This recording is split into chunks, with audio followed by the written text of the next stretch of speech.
1 Coríntios capítulo de número 15, verso de número 11, diz assim: então, ou seja eu, ou sejam eles, assim pregamos e assim haveis crido. Ora, se prega que Cristo ressuscitou dentre os mortos, como dizem alguns dentre vós que não há ressurreição de mortos. E se não há ressurreição de mortos, também Cristo não ressuscitou. E se Cristo não ressuscitou, logo é vã a nossa pregação, e também é vã a vossa fé. E assim somos também considerados como falsas testemunhas de Deus, pois testificamos de Deus que ressuscitou a Cristo, ao qual, porém, não ressuscitou, se na verdade os mortos não ressuscitam. Porque, se os mortos não ressuscitam, também Cristo não ressuscitou. E se Cristo não ressuscitou, é vã a vossa fé, e ainda permaneceis nos vossos pecados. E também os que dormiram em Cristo estão perdidos. Se esperamos em Cristo só nesta vida, somos os mais miseráveis de todos os homens. Amém? Irmãos, para você que já faz parte da nossa igreja, a Igreja Batista da Lagoinha, em São Miguel Paulista, para você que já acompanha os nossos cultos, seja ele pelo YouTube, ou até mesmo presencialmente aqui nas quartas-feiras, bem como nos domingos, e você que já nos segue há um tempo, já está aqui, é membro, é parceiro, faz parte dessa família, sabe que o pastor Rodrigo, em se tratando das Sagradas Escrituras, quando lê, ele gosta de fazer perguntas ao texto.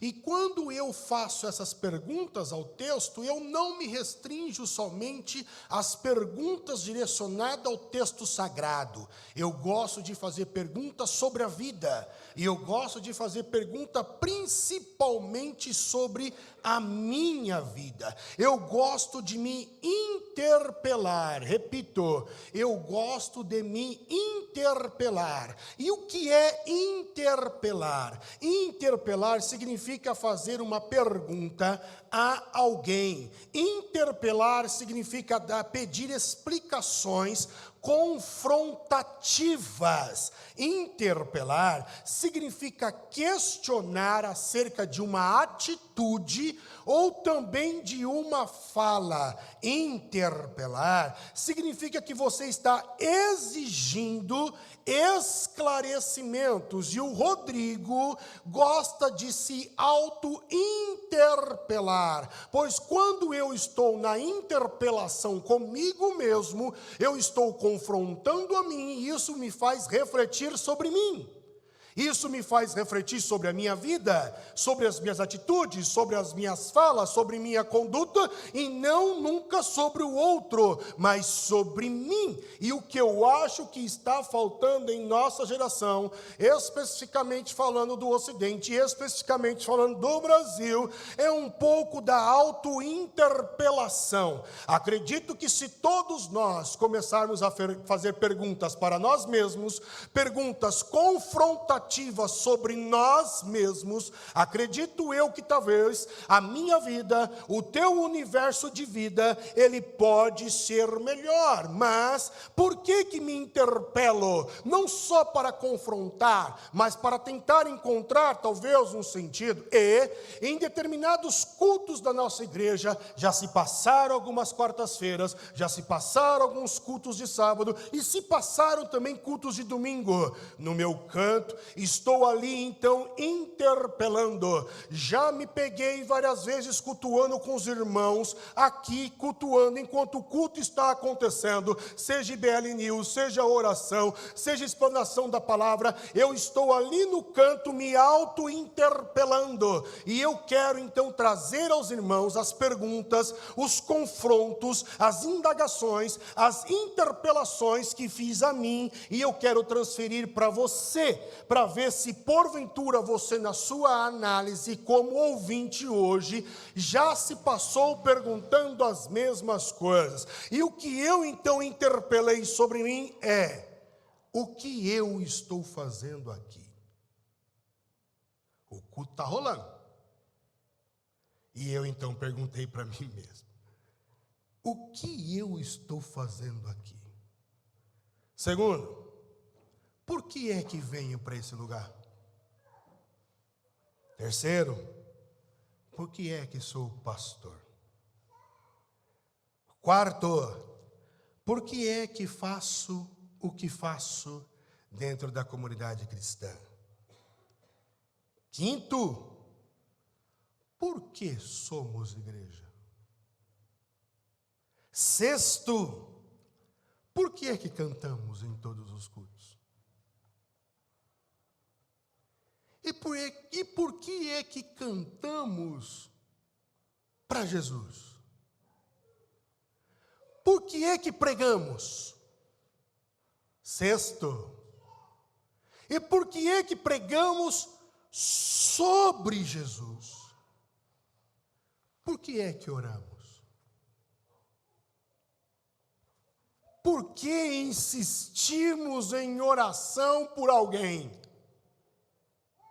Esse é o sétimo. No último final de semana, passei Daniela e eu, com alguns irmãos dessa igreja, um final de semana em Caraguatatuba.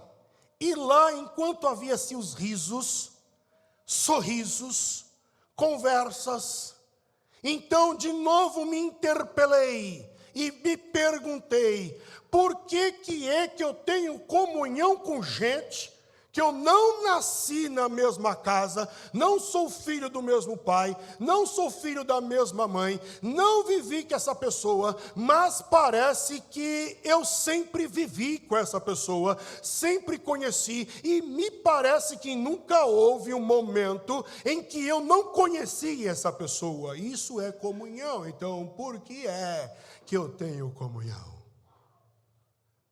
Na segunda-feira, pois isso aconteceu no final de semana passado, e na segunda-feira eu recebi em casa o irmão Agostinho, que inclusive estava ontem aqui na última aula dos primeiros passos. Ele é pastor em Angola, ele é angolano, conheci ele em 2019, ele é uma testemunha ocular de que começamos na garagem, e ele veio para cá e se maravilhou e louvou a Deus pelo crescimento da igreja. Entretanto, nesses dias que fiquei com ele de segunda para terça, de terça para hoje, pois hoje ele retornou para Angola, nós conversamos papo de pastor, papo de homem, papo de adulto, demos risada dos crentes,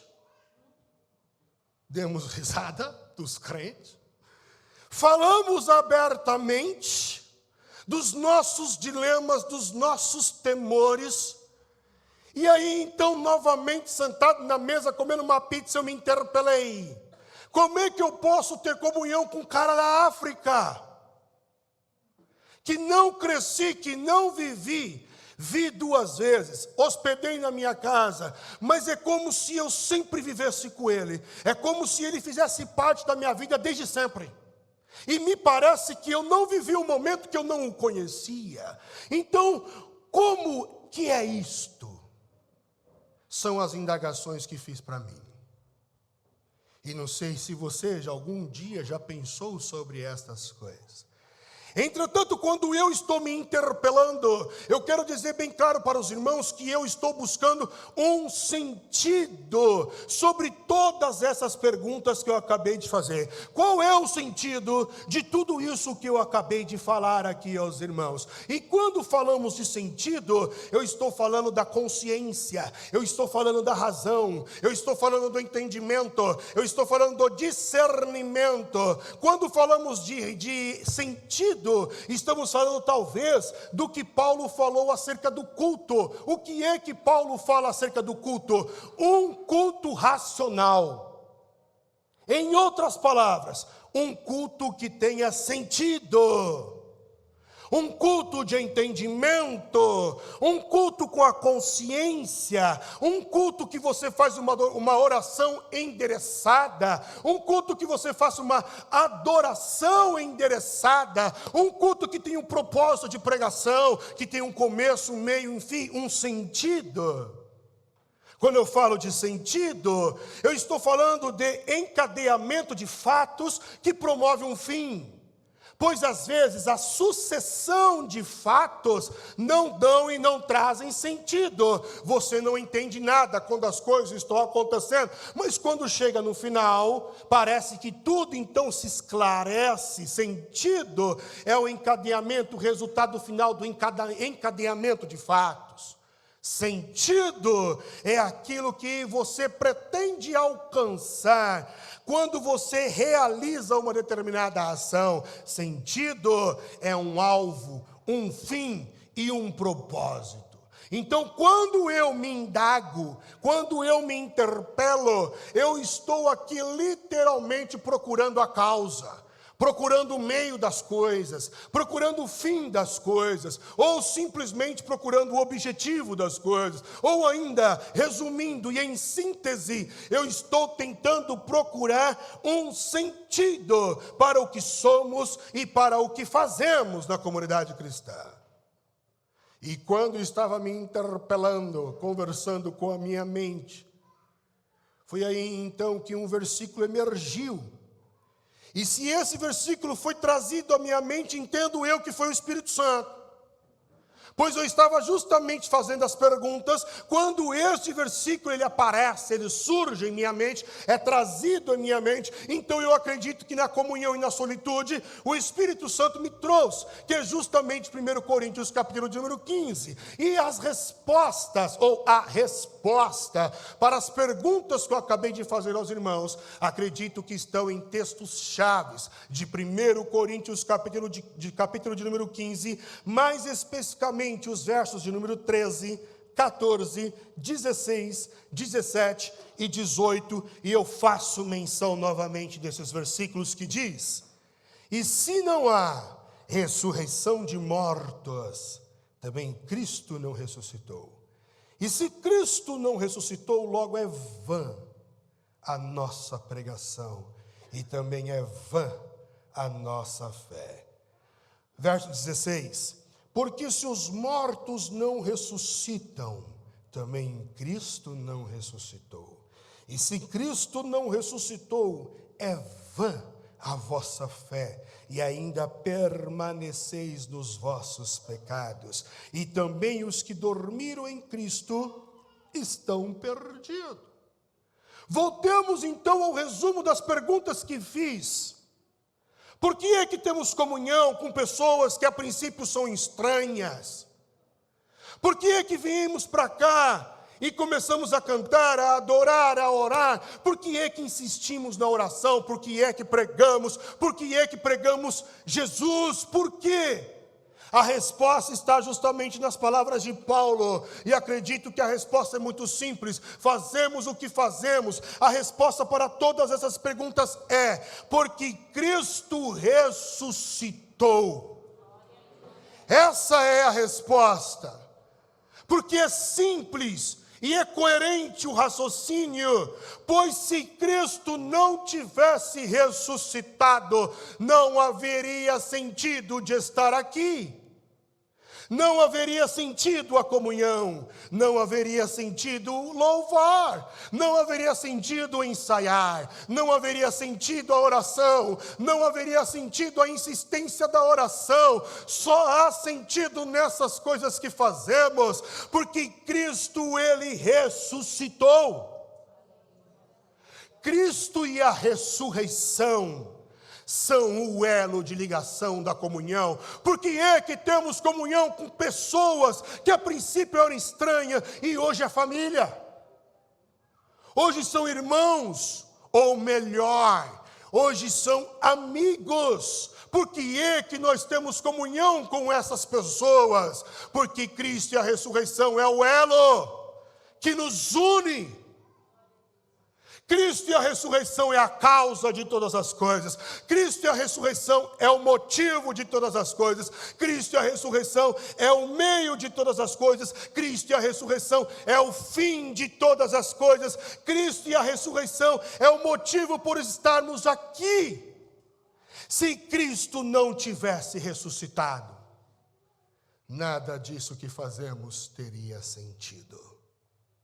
E quando Paulo está escrevendo a Coríntios, ele escreve isso e usa a didática do raciocínio. E no verso de número 12 e no verso de número 13, Paulinho assim escreve: ora, se prega que Cristo ressuscitou dentre os mortos, como é que dizem algum dentre vocês que não há ressurreição de mortos? E se não há ressurreição de mortos, também Cristo não ressuscitou. A lógica por trás do que Paulo está falando, acredito eu que se Cristo ressuscitou, nós ressuscitaremos também. Se Cristo não ressuscitou, nós não ressuscitaremos. Se há ressurreição, é porque Cristo ressuscitou. Agora, se não existe ressurreição porque Cristo não ressuscitou, então por que é que se prega e se ensina sobre a ressurreição? A maior comprovação de que Cristo ressuscitou é porque nesses 2000 anos de história do cristianismo nós continuamos fazendo, louvando, orando, cantando e pregando. O fato de pregar acima da mensagem comprova que Cristo ressuscitou, pois se não tivesse ressuscitado, em vão seria a minha pregação. E aqui eu aprendo um fato, e aqui eu aprendo uma verdade. Fato, presta atenção nisso, fato: Cristo não ressuscitou por causa própria.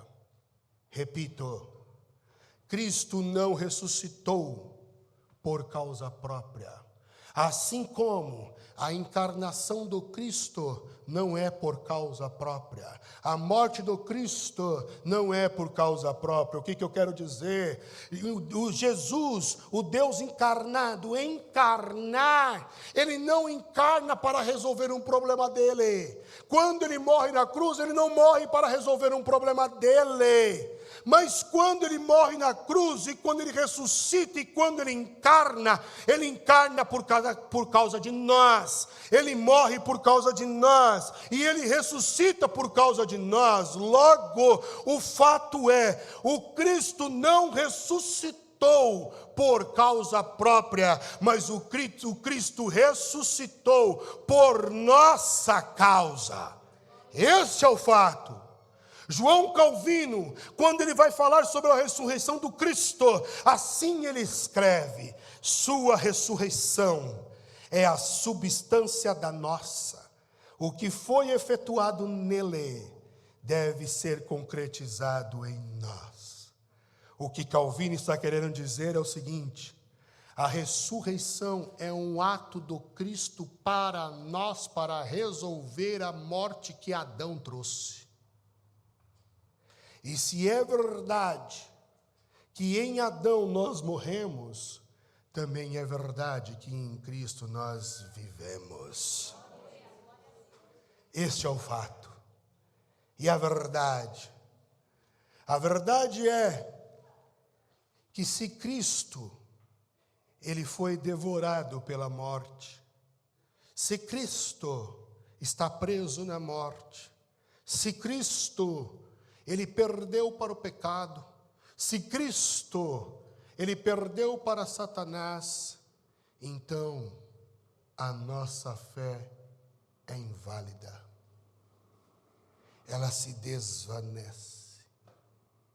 Se Cristo perdeu para o pecado e para Satanás e não ressuscitou, nós não temos esperança. E, consequentemente, também não temos salvação. Mas a realidade é bem outra. Ao terceiro dia, a morte não pôde segurar Jesus.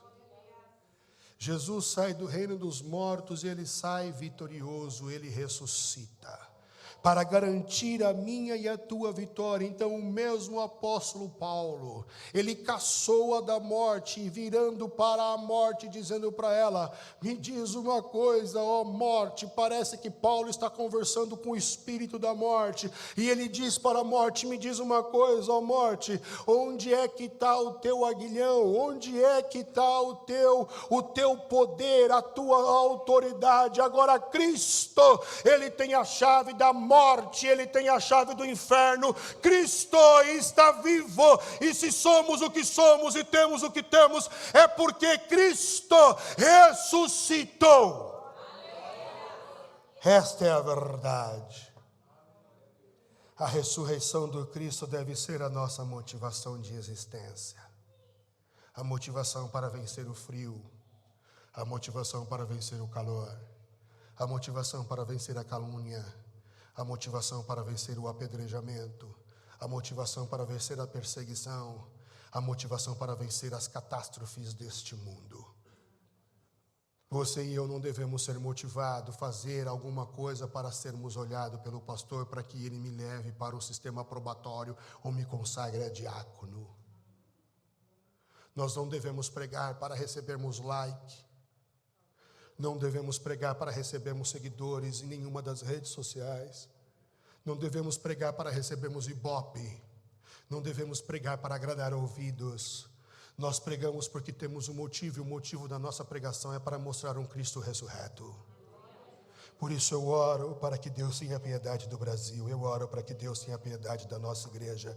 Eu oro para que você e eu encaremos a realidade dos fatos. E o fato é, Cristo ressuscitou, e isso basta. Deus os abençoe.